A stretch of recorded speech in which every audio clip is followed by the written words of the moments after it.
Alors, Martin Chantigny étudie l'effet des pratiques agricoles sur la santé des sols, la formation de la matière organique, la dynamique de l'azote et les émissions de gaz à effet de serre. Il a dirigé plusieurs projets pan-canadiens pour le développement de systèmes de production durables.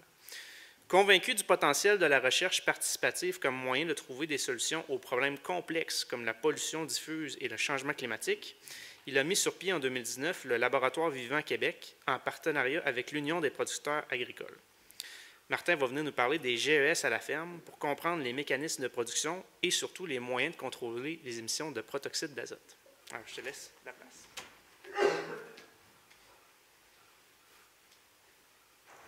OK. Vous m'entendez? Oui? Bon.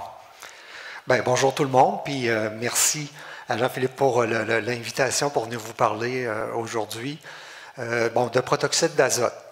Le panel, c'était parfait pour un peu introduire le contexte là, de protoxyde d'azote, parce que justement, on réalise là, que c'est essentiellement relié au sol pour ce gaz-là et à la gestion, on va dire, de la fertilisation comme telle. Pas nécessairement des fertilisants, mais vraiment de la fertilisation. Donc, on va voir un peu dans un premier temps de quoi il s'agit, comment ça fonctionne, quand ça arrive, puis après ça, quels moyens on peut utiliser pour tenter de réduire le bilan gestion au champ, dans le fond, par une réduction des émissions de protoxyde d'azote.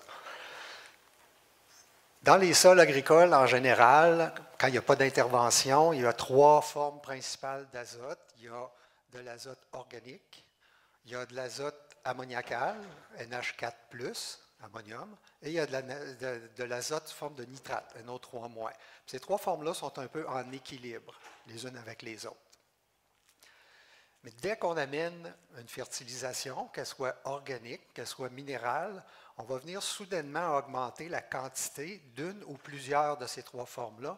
Là, on crée un peu on perturbe le système, on le déséquilibre. Donc, il va chercher à se rééquilibrer, mais ça va prendre un certain temps. C'est pendant cette période-là de déséquilibre, dans le fond, qu'il y a différentes voies de perte possibles, mais celle dont on va parler aujourd'hui, c'est lié vraiment à l'augmentation de nitrate dans les sols.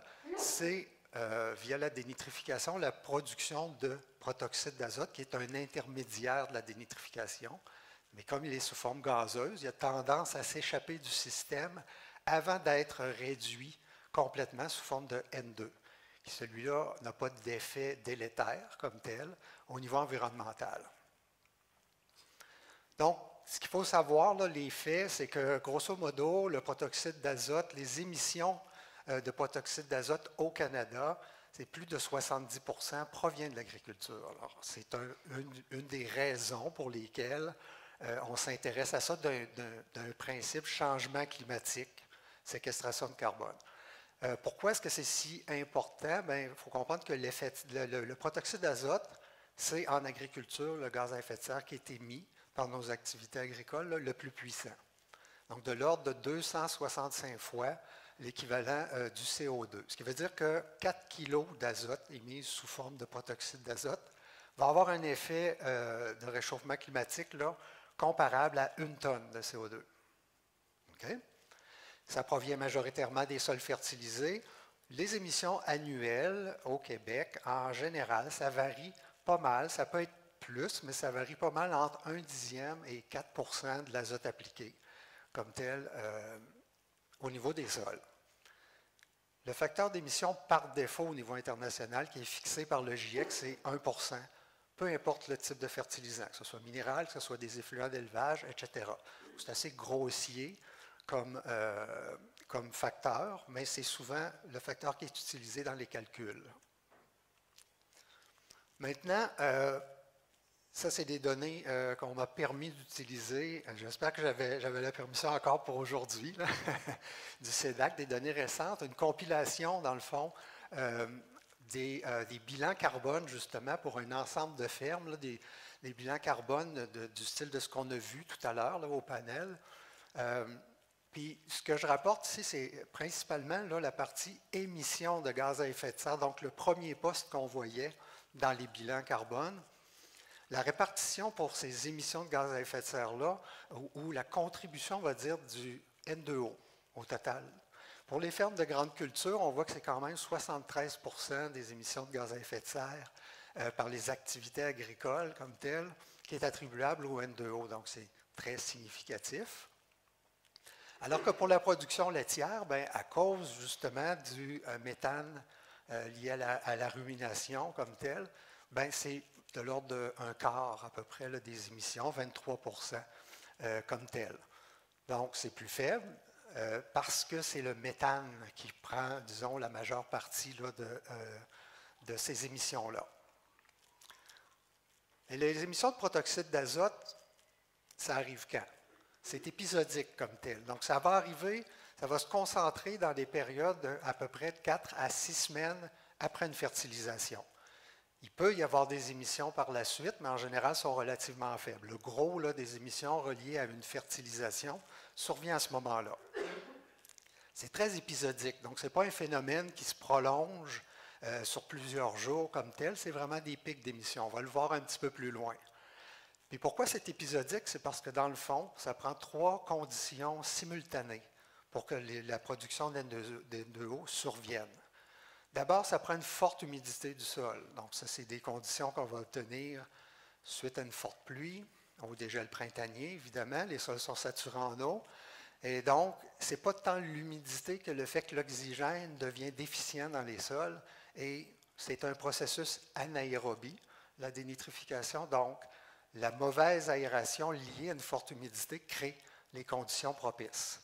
Ça prend aussi de la matière organique biodégradable parce que les organismes qui produisent le N2O ont besoin d'une source de carbone organique pour fonctionner. Mais évidemment, dans les sols, en général, il y en a déjà suffisamment. Puis en plus, bien, avec les résidus de récolte, avec les fumiers qu'on apporte, bien, en général, c'est toujours suffisamment abondant, on va dire. Puis la troisième condition, qui doit arriver en même temps que les 2 premières, c'est qu'il y a des nitrates de présents dans le sol comme tel. Puis j'ai souligné ici, c'est ce que vous pouvez contrôler. Parce qu'évidemment, la météo, l'humidité des sols, vous n'avez pas grand contrôle là-dessus de ce qui se passe au cours du temps. La matière organique, bien, comme il y en a déjà beaucoup dans les sols, puis en plus, on aimerait l'augmenter, la teneur en matière organique, donc on ne peut pas trop jouer de ce côté-là. Mais la gestion des nitrates, on va dire, au niveau du champ, ça, on peut. Puis, dans le fond, on va voir un peu pourquoi. Ça, dans le fond, c'est une des études que j'ai faites au doctorat, où j'évaluais les émissions de protoxyde d'azote dans une culture de maïs grain, pour laquelle la recommandation à l'époque, dans la région de Québec, était de 120 unités d'azote à l'hectare pour la saison. Mais là, on avait différentes doses pour essayer de voir est-ce que l'augmentation du protoxyde d'azote est linéaire, disons, avec la dose ou non. Puis on s'est rendu compte dans toutes les situations qu'on a mesurées là, sur 2 années, 2 types de sols, qu'en fait, ce n'est pas linéaire.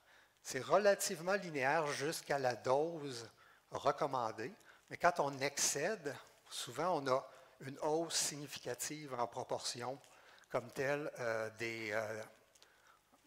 la proportion des émissions par unité d'azote ajoutée.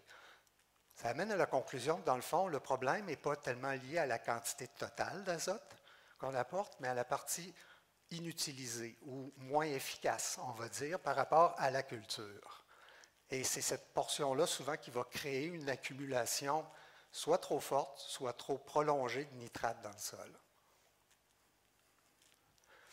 Donc, limiter l'accumulation des nitrates, c'est peut-être on pourrait dire la règle de base à essayer de suivre dans les pratiques qu'on met en place.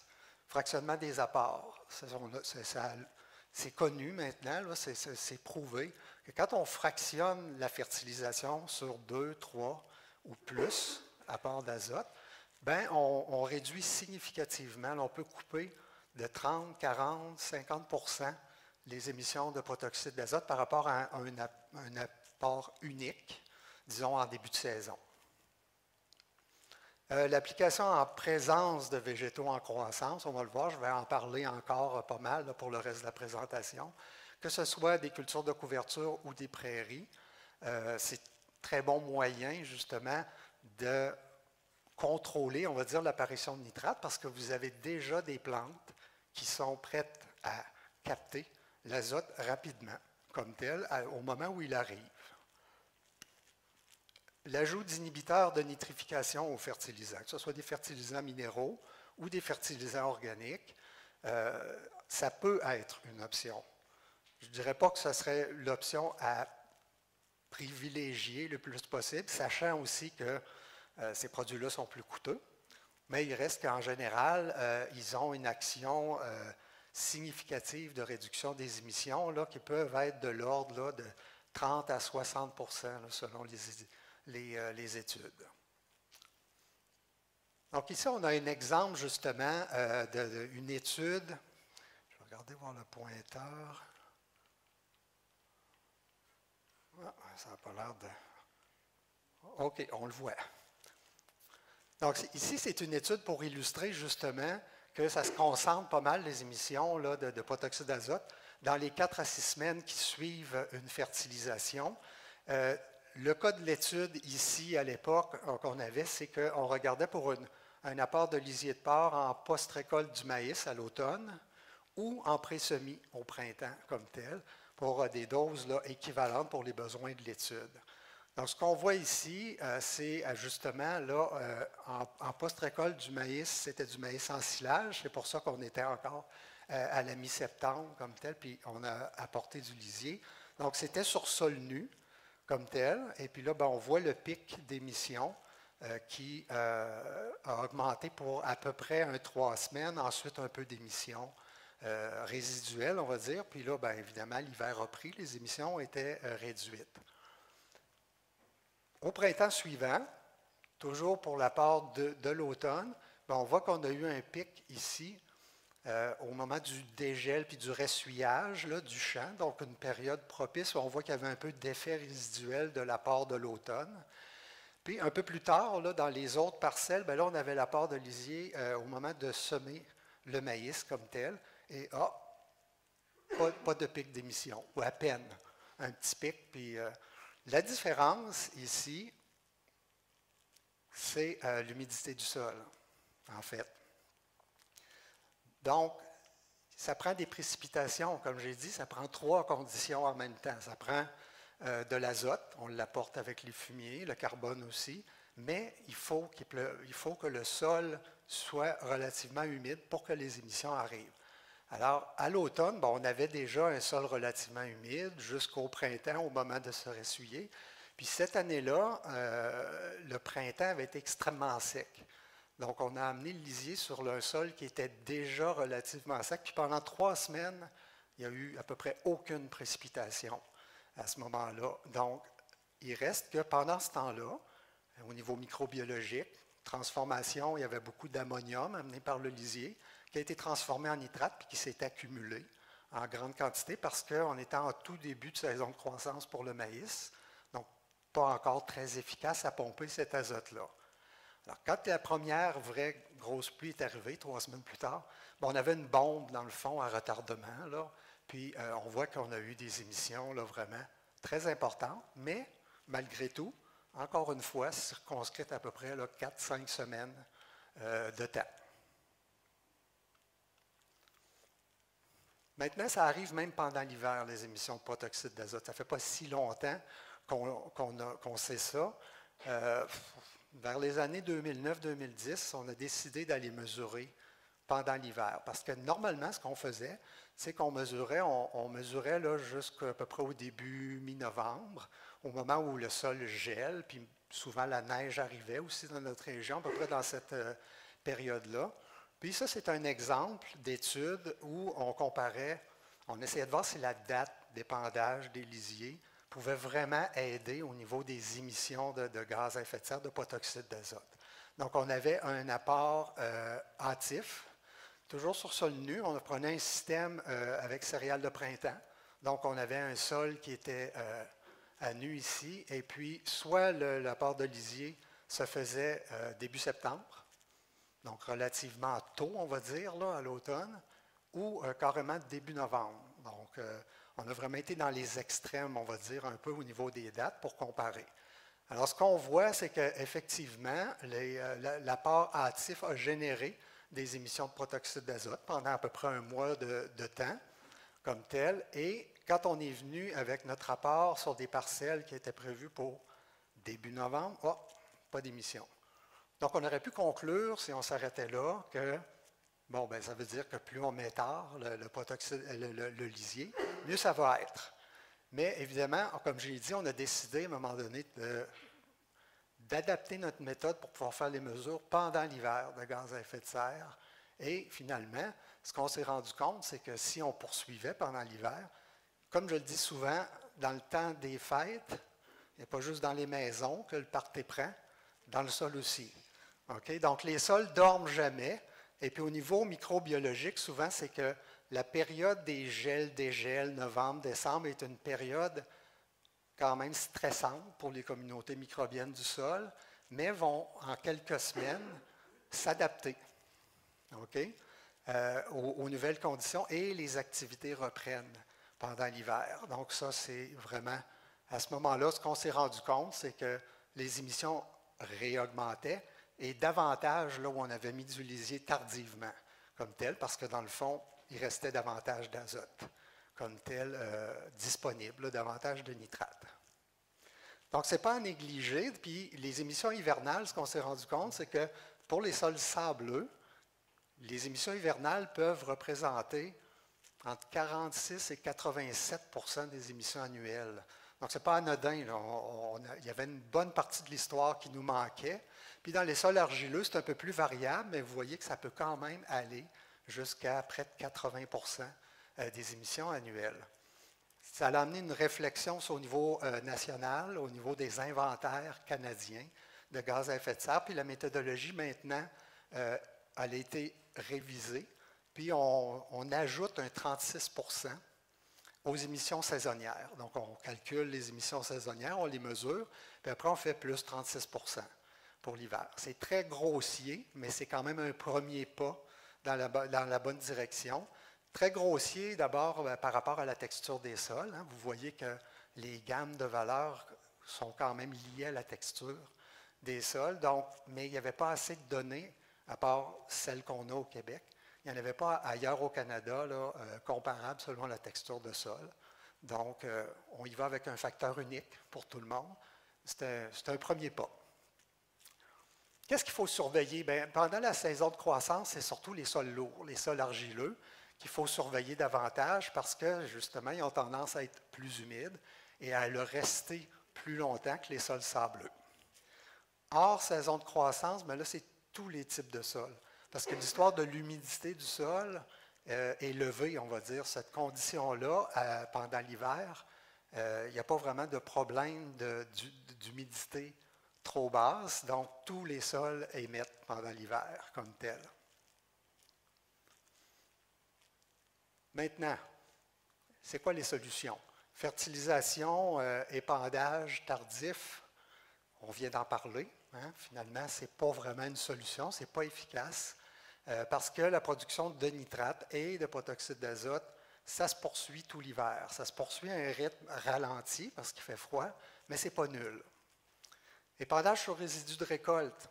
On a fait des essais aussi là-dessus parce que les résidus, par exemple, des pailles de céréales qui ont un rapport C sur N très élevé, on se disait, ça va immobiliser l'azote, tout ça qu'on va apporter, on va se tirer d'affaire. C'est vrai que ça permet d'immobiliser une certaine partie de l'azote comme tel, mais l'effet est assez limité, puis il peut être très variable selon le type d'automne qu'on a aussi, la température moyenne pendant l'automne, précipitations, etc. Les cultures de couverture, elles, s'avèrent une approche, là, surtout évidemment les non-légumineuses, les espèces non-légumineuses, semblent être très, très efficaces à récupérer l'azote, soit l'azote résiduel dans les sols à l'automne, ou l'azote qui est appliqué en fin de saison de croissance comme tel. Puis évidemment, bien, les céréales d'automne, dans le fond, ont un peu la même capacité ou efficacité, on va dire, à éponger l'azote dans les sols en fin de saison de croissance.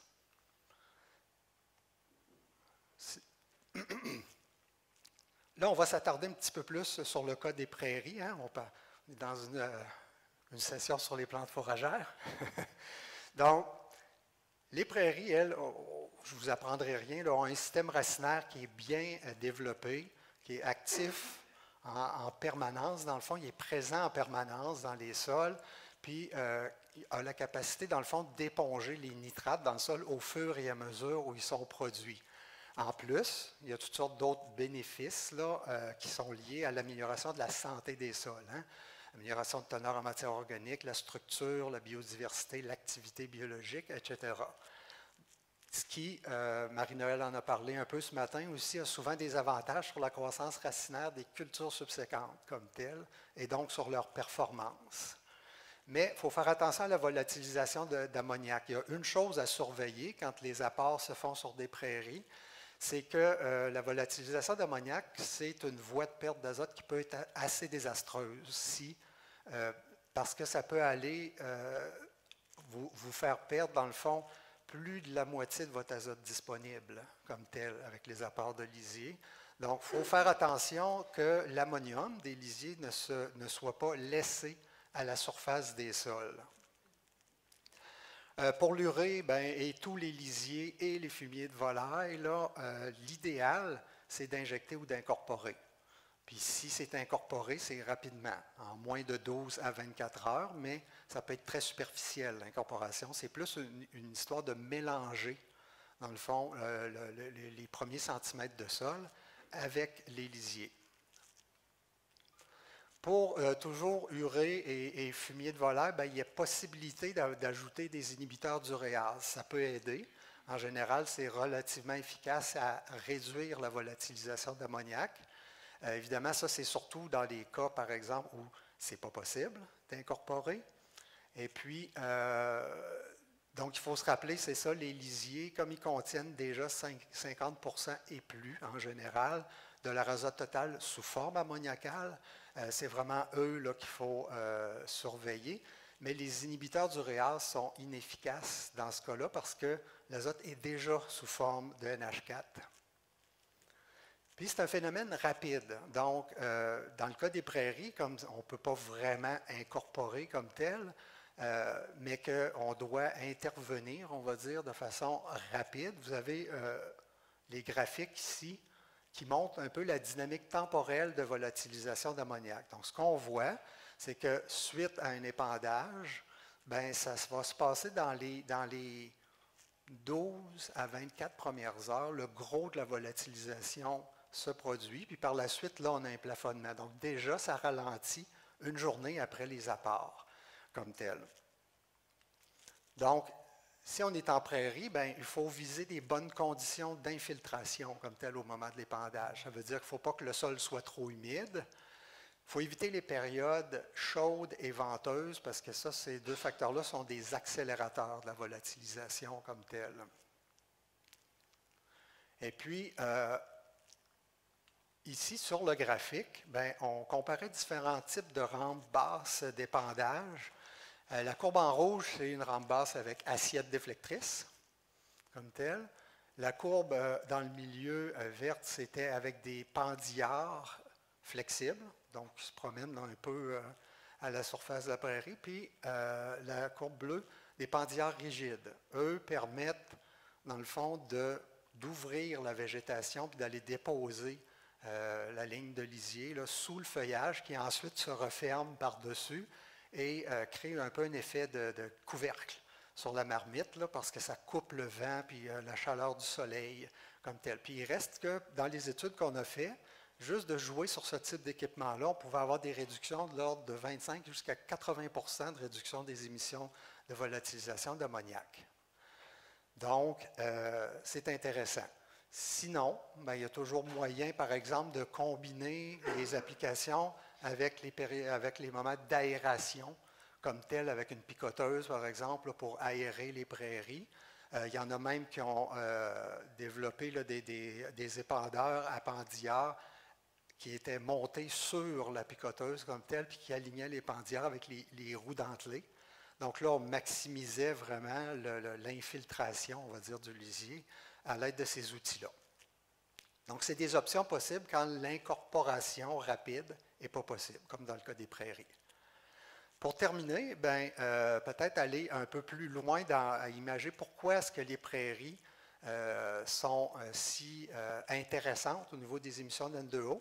Mais justement, au niveau du panel, tout à l'heure, on voyait bien que la ferme bovicole, il se passait quelque chose de très différent des autres panélistes au niveau de la gestion des champs et des émissions qui étaient en proportion beaucoup plus faibles comme tel. Donc ça, c'est un essai que j'ai démarré avec des collègues en 2016 et qui est maintenant repris par Marie-Noël, là, qui en assure la pérennité, où on avait prévu avoir une rotation de 7 ans comme telle, avec différentes espèces végétales, c'est-à-dire d'avoir des rotations, mettons, susceptibles de se retrouver sur une ferme laitière comme telle. Donc, les 2 premières étaient des rotations strictement maïs-soya sur 7 ans. Et la 3e jusqu'à la 6e, bien là, il y avait une phase de fourrage dans la rotation. Donc, dans la rotation 3, on avait 3 années, puis on avait 5 années pour les 3 autres. Et puis, la fertilisation, bien, elle était soit minérale, 1, lisier de bovin, 2. Ici, c'était minéral et luzerne comme source d'azote dans la prairie. 4 et 5, c'était des mélanges de graminées avec, pour 4, fertilisation minérale, 5, lisier de bovin. Et 6, il y avait la luzerne qui était ajoutée au mélange comme source d'azote, donc fixation symbiotique. Ça, c'est une image, une photo récemment prise par Marie-Noël du site de l'essai, immédiatement après une coupe, là, justement, des parcelles en fourrage. Donc, ce qui est intéressant, c'est de voir, on a mesuré quand même annuellement les émissions de protoxyde d'azote dans ces systèmes-là. Donc, on avait les cultures annuelles, là, maïs-soya, pendant 3 années, disons, là, 2018, 19, 20, en comparaison avec les parcelles en fourrage. Puis, en moyenne, les émissions annuelles, on va dire, étaient quand même là, 3 à 4 fois supérieures dans le système de culture annuelle que les cultures pérennes. Ça concorde quand même assez bien avec la littérature en général, qui montre que les prairies sont des systèmes qui émettent peu de protoxyde d'azote comme tel. Maintenant, pourquoi? Bien, je pense que la meilleure preuve, une image vaut 1000 mots ici, c'est le graphique en 2019 en particulier, où on a suivi les teneurs en nitrate dans le sol pour les parcelles qui étaient en maïs cette année-là et les prairies qui recevaient du lisier de bovin. Donc, on comparait la même source de fertilisant comme tel, mais le maïs, la courbe en noir, et la prairie, courbe en blanc comme tel. Vous avez la dose totale d'azote qui était appliquée cette année-là dans le système. Puis on voit là, que les apports, en fait, étaient même plus élevés pour la prairie au total que pour le maïs. Mais qu'à chaque fois qu'on amène une fertilisation dans le maïs, on a des fortes hausses de nitrate dans le sol qu'on ne voit pas, en fait, au niveau des prairies. On voit à peine là, une petite montée, puis ça redescend. Donc, c'est comme je disais tout à l'heure, les prairies, elles épongent l'azote disponible là, au fur et à mesure qu'elles le reçoivent. Donc, ça enlève la condition présence de nitrate aux 3 conditions qui doivent être réunies pour avoir des émissions de protoxyde d'azote comme telles. Donc, le système racinaire là, des prairies pompe rapidement l'azote appliqué. Puis, dans le fond, on s'est demandé, par contre, quand on termine la prairie pour revenir en culture annuelle, est-ce qu'il se passe quelque chose là, comme tel? On a vu que pendant la phase de prairie, beaucoup moins d'émissions sous prairie que sous maïs, comme tel. À l'automne 2020, on a brûlé et travaillé le sol, donc on a détruit les prairies, mais on a traité tous les sols de la même façon pour revenir en maïs partout en 2021, comme tel. Et là, on a mesuré pendant toute cette année-là qui a suivi les émissions comme telles. Et le scénario s'est inversé. Okay? Donc, là, ce qu'on se rend compte, c'est qu'en moyenne, dans les systèmes de culture annuels, on avait moins d'émissions de protoxyde d'azote que dans les systèmes où il y avait eu une prairie. Donc, ça, c'est l'année sur le retour de prairie comme tel. Donc, ça veut dire que, je vais revenir ici, l'année qui suit une prairie, c'est une période critique au niveau du bilan d'N2O pour les prairies. C'est quelque chose à surveiller, mais on sait très bien que ces années-là, il y a beaucoup d'azote et d'autres éléments nutritifs qui ont été accumulés dans le sol sous la phase de prairie qui sont libérés. Et donc, c'est une année justement où la gestion de l'azote, on doit vraiment porter une attention. En général, on fertilise trop les cultures qui suivent une prairie. Puis même dans bien des cas, ici au Québec, on se rend compte qu'on ne devrait pas ajouter d'azote dans la culture qui suit une prairie. Donc, c'est l'année critique, on va dire, pour la partie prairie. Ça veut dire que sur les 7 ans, là, on est déjà, cette année, on va être en 9e année de projet. Donc, on a complété un cycle. Puis, vous voyez un peu les quantités totales là, de protoxyde d'azote sur 7 ans. Puis, il reste que, malgré l'année qui suit les prairies, il reste que, globalement, elles émettent quand même moins, de l'ordre de 35 %. Mais ça, c'est en kilos de protoxyde d'azote. Si on ramenait ça par unité d'azote, on va le faire le calcul, je n'ai juste pas eu le temps. Si on ramène ça par unité d'azote ajoutée, bien, ça va encore être plus élevé comme réduction parce qu'il y a plus d'azote qui est mis dans les prairies que sur les cultures annuelles. Ça va probablement tourner aux alentours de 50 à 60 % de réduction. Donc, ça veut dire que l'efficacité de l'azote est vraiment meilleure dans les prairies comme telles. Pour terminer, contrôler les émissions de protoxyde d'azote. Qu'est-ce qu'on peut dire au niveau, si la fertilisation est au printemps ou en cours de saison de croissance comme telle, il faut surveiller surtout les sols argileux. Ça ne veut pas dire de ne pas faire attention aux sols sableux. Ça veut dire que les sols sableux ne sont pas une source importante de protoxyde d'azote pendant la saison de croissance comme telle. Parce que les sols argileux demeurent plus humides, donc plus propices à la production d'N2O. Si la fertilisation est en fin de saison ou en post-récolte, bien là, tous les sols et tous les types de fertilisants, là, on fait attention à ça. Les épandages d'automne, dans le fond, les applications d'automne. Parce que tous les sols deviennent humides à ce moment-là. Sur un retour de prairie, bien, attention à la surfertilisation ou tout simplement à la fertilisation azotée l'année qui suit une prairie.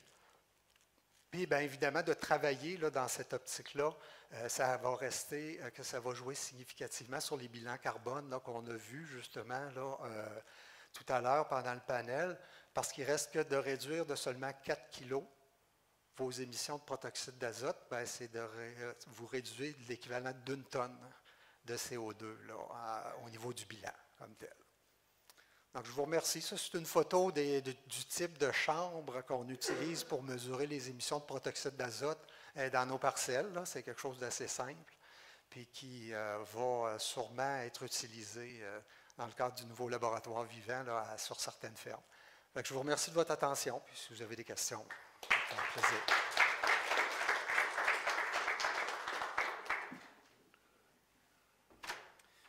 Merci beaucoup, Martin. Toujours intéressant.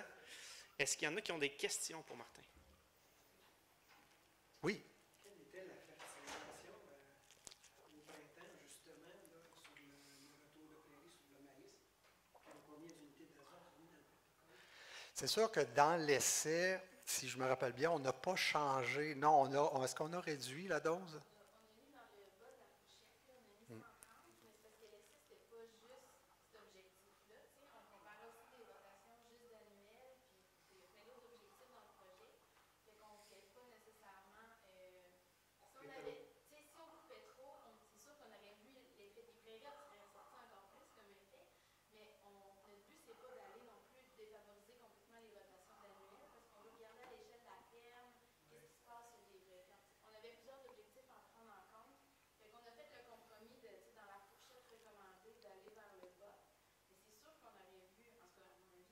Oui. On aurait vu ressortir l'effet des prairies, plus on avait mis moins. Mais... c'est parce que au Centre de développement de l'agrobiologie, à l'époque, dans les années 90, on faisait beaucoup de transition à l'agriculture biologique. On faisait des bilans nutritifs. Et puis on se basait là-dessus là, pour calculer les apports des légumineuses. Et puis chez les producteurs conventionnels, pas juste les bio, les conventionnels, là, 40 unités d'azote bien placées dans le planteur, à titre d'azote. Oui. On n'avait pas besoin d'autres azote. Je pense que le résultat serait beaucoup différent. Ah oui. Mais là, vous avez d'autres. Quel serait-il si on en met juste au planteur? Parce que je voyais bien là, que quand tu le mets au planteur, qui est vraiment enfoui dans le sol, tu as vraiment une réduction importante des pertes d'azote. Oui. Ben, c'est ça. C'est sûr qu'on n'aurait pas eu les émissions de l'ordre de 7 kilos de protoxyde d'azote là, dans la saison suivant la prairie. Là. C'est quand même une valeur élevée, ça, 7. Là. Mais c'est parce que, justement, on n'a pas cherché, vu qu'il y avait d'autres objectifs à respecter, on n'a pas cherché à réduire la dose. Mais c'est clair qu'on aurait pu juste mettre le démarreur ou même peut-être rien mettre, puis on aurait eu un excellent rendement. Un petit démarreur, Ouais. Mais Ouais. l'avez-vous fait déjà, ça, ou il n'y a aucun protocole technique? En fait, il y a Gaétan Parent, un de mes collègues, qui a fait des études de réponse à l'azote dans les retours de prairie, puis qui va le faire aussi, là, qui a commencé à travailler là-dessus sur des fermes, justement, pour voir est-ce que c'est nécessaire, là, justement, puis quelle dose d'azote serait idéale. Il l'a déjà fait dans quand même une soixantaine de fermes à travers le Québec. La réponse était zéro. Zéro azote, zéro phosphore. C'est ça. Là, il va le refaire, là, justement, là, dans le cadre du laboratoire vivant, les carboneutres. Et puis, ils vont continuer d'explorer, voir est-ce que des fois, c'est pas zéro, là, mais jusqu'à date. Peur des agriculteurs. Oui. Ben, Ils sont très encouragés à mettre beaucoup d'azote. ben oui, c'est ça. Mais ces années-là, on l'a mesuré de différentes façons. Là, on a vu que la réponse à l'azote est à peu près nulle pour le maïs, mettons, qui suit une prairie. Mais nous, on mesurait en parallèle aussi les pertes environnementales d'azote, de carbone, tout ça. Et surtout d'azote, là, c'est énorme, là, la quantité d'azote qui circule et qui est perdue parce que le maïs, il y en a trop. On le fertilise en plus. Fait qu'il n'ira pas chercher ce que la prairie est en train de relarguer. Là, il y en a trop. Une autre pratique qu'on encourage beaucoup, c'est le semi-direct Mhm. sur le tour de prairie. Avec, ce qu'on fait, c'est qu'on va sacrifier une coupe à la fin pour qu'on va mettre une culture de couverture pour que le sol se reset, on peut dire. Une culture de couverture. Quand on s'en va au maïs semi-direct, là, c'est intéressant. On va laisser la prairie, elle va pouvoir se décoiner. Oui. Parce que si on sacrifie une coupe, il va y avoir de la chaleur après coup. On met une couverture végétale. Et puis là, après ça, on s'en va en semi-direct. Ça, c'est intéressant aussi. Là. Oui, c'est intéressant aussi. C'est le meilleur timing. Oui. Puis c'est ça, ça n'empêchera pas justement la décomposition puis le relargage de tous ces éléments nutritifs-là, mais souvent, ça va le retarder, le décaler un peu dans le temps par rapport au fait de travailler le sol à l'automne, mettons, puis après ça, de laisser ça se décomposer. Ça permet d'amener davantage de la partie libération d'azote là, dans la saison suivante. Si on ne décoine pas en prairie, un manque de synchronisme au printemps d'après, Ça pourrait, oui, ça pourrait comme arriver un peu plus tard, mais quand c'est du maïs, c'est moins critique. Le maïs, il peut attendre longtemps. Ouais, il peut attendre quand même assez longtemps. il y a du gaz. Ouais. Puis le airway, là, ça, je trouve ça intéressant. De nos préoccupations dans les productions de prairie, c'est qu'il y a beaucoup de trafic. Là. Oui. On sait que la densité de nos sols, ça commence à faire dur pour la Oui. Les sols sont denses, la porosité est écrasée. On essaye. Là, ben, quand je vois là, des épandages de fumier, on veut comme y aller avec y aller à 3, 4, en tout cas 3 applications de fumier. Ça me fatigue un peu parce qu'on les voit Ouais. les traces. Là, ben, au lieu de ça, là, vous avez parlé tantôt des aérateurs. Là, ça. Mhm. Il y avait Tom Kilser à l'Université Cornell qui travaillait beaucoup avec les airways. Mhm. Peut-être une vingtaine d'années de ça, avec assez de succès. Oui. Qu'est-ce que vous pensez de ça? Il ne faut pas que ça soit agressif, naturellement, pour endommager tes couronnes de luzerne. Non, c'est ça. Il faut que ça soit modéré, mais il reste que de façon générale, là, pour avoir fait des essais comme tels, puis mesurer la volatilisation d'ammoniac, entre autres, là, il y avait une réduction de l'ordre de 40 à 50 %. C'était vraiment significatif. Là. Oui, avec ces outils-là. Donc, c'était vraiment comme la meilleure solution dans les prairies, mis à part le fait que si le sol est relativement sec, on a un bon couvert, tout ça, puis qu'on y va avec une rampe basse à pendillard rigide, mettons, c'est encore meilleur que ça. On a vu, ça peut aller jusqu'à 80 % de réduction là, de la volatilisation. Pas vraiment, mais il y a un patin quand même là, après lequel le pendillard est attaché. puis qui permet de vraiment d'ouvrir la végétation. Parce que si on souille la végétation, bien, c'est des problèmes sanitaires éventuellement. Là, les producteurs n'aiment pas trop ça. Mais en plus, c'est que si on souille le feuillage, on va maximiser la volatilisation parce qu'elle est sur le feuillage, exposée au soleil, tout ça. Donc, c'est pas l'idéal. Bien, ça serait des bonnes techniques pour protéger son azote, on va dire, dans le cas des prairies. Ouais. D'autres questions?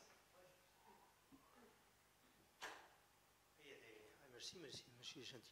Il y a des producteurs sous gestion liquide là, qui, pour favoriser le bon voisinage, là, ils étendent du lisier juste avant une pluie. Là. Mm-hmm. C'est sûr qu'on peut diminuer les pertes d'ammoniac, là, mais qu'est-ce qui se passe avec les NOx? Là? Avec protoxyde, là? Avec le protoxyde d'azote, oui, ben, ça dépend beaucoup de la quantité de pluie. D'abord, la pluie, ça ne fonctionne pas toujours pour réduire la volatilisation. Là. Il faut que le sol soit, encore une fois, pas trop humide, parce que sinon, la pluie, ce qu'elle va faire, c'est qu'elle va flaquer à la surface. Puis là, c'est plutôt l'inverse qui se passe. Ça favorise la volatilisation. Puis en même temps, ça a l'air contradictoire, mais ça prend des pluies d'au moins 7-8 mm. Donc, ça prend un sol qui est quand même bien ressuyé, puis 7 à 8 mm de pluie dans les heures qui suivent pour vraiment entraîner l'ammonium un peu plus à l'intérieur du sol. Donc, ce n'est pas nécessairement des conditions faciles à rencontrer, ou en tout cas qu'on peut rencontrer là, à coup sûr. Ce n'est pas évident. Puis, en même temps, bien, là, c'est ça. Là, au niveau du protoxyde d'azote, bien, il y a comme... Tout de suite après une pluie, bien, ça fait plus d'eau dans le système, donc ça fait un sol plus humide, donc ça fait un sol plus propice, du moins pendant quelques heures ou quelques jours là, après l'épandage, là, plus propice à la production de protoxyde d'azote. C'est ça, là, il y a un équilibre difficile à maintenir. Ouais. La gestion de l'eau devient très importante pour l'infiltration et la densité des sols. C'est ça, quand on peut éviter de combiner, dans le fond, un apport de lisier, mettons très liquide, là, qui a peu de matière organique, ça va être des gros volumes. Mais si en plus on le fait parce qu'on veut profiter de la pluie qui s'en vient, ça se peut qu'on se tire dans le pied un peu là, au niveau global, là, du bilan global de l'azote. C'est pour ça que les outils d'application des lisiers sont peut-être une avenue potentiellement plus sûre, en tout cas, là, que ça fonctionne. Dernière question? Oui?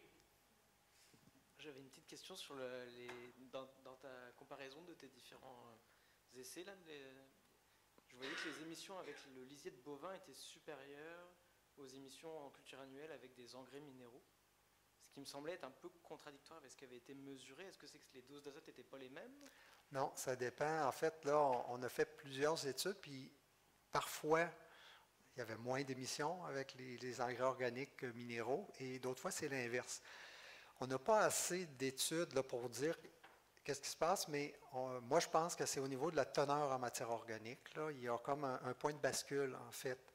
C'est-à-dire que dans les sols à bas taux de matière organique, le fait d'amener un lisier, bien là, tu amènes du carbone et du nitrate, puis un carbone qui est peut-être un peu plus limitant. Dans les sols, disons, là, à moins de 3 % de carbone, là, comme tel.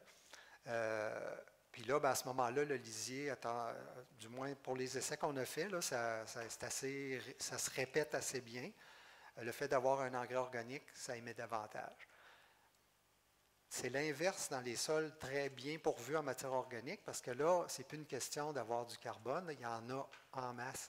Là, c'est une question de disponibilité de l'azote qui est plus élevée dans l'engrais minéral que dans l'engrais organique, surtout au début. Donc, là, ben, c'est vraiment la disponibilité ou la vitesse à laquelle les nitrates vont apparaître puis s'accumuler dans le sol là, qui devient le facteur prépondérant. À ce moment-là, les engrais minéraux, dans les sols bien pourvus en matière organique, les engrais minéraux ont tendance à émettre davantage que les engrais organiques. Je comprends comment le carbone, c'est comme une interaction carbone-carbone. Non, ce n'est pas une interaction, c'est vraiment, est-ce que la teneur en matière organique du sol, ou en carbone, hein, c'est la même chose, est-ce qu'elle peut être limitante pour la production d'N2O? Parce qu'on a vu que la présence de carbone disponible, c'est une des 3 conditions simultanées qu'on doit avoir. Ben, plus le taux de matière organique est bas dans le sol, plus il y a de chances que cette condition-là, on ne la rencontre pas. Là. Mais, donc là, si on ajoute un produit carboné, on stimule là, davantage, c'est ça. C'est la fraction Oui. Ouais. C'est ça. Mais ça, c'est des études, quelques études qu'on a faites. Puis quand j'ai regardé par après, j'ai vu qu'il y avait l'air d'avoir, aux alentours de 3 là, il y avait l'air d'avoir un seuil là, qui fait que c'est un ou l'autre qui aimait plus. Ben, merci beaucoup, Martin. On peut le remercier.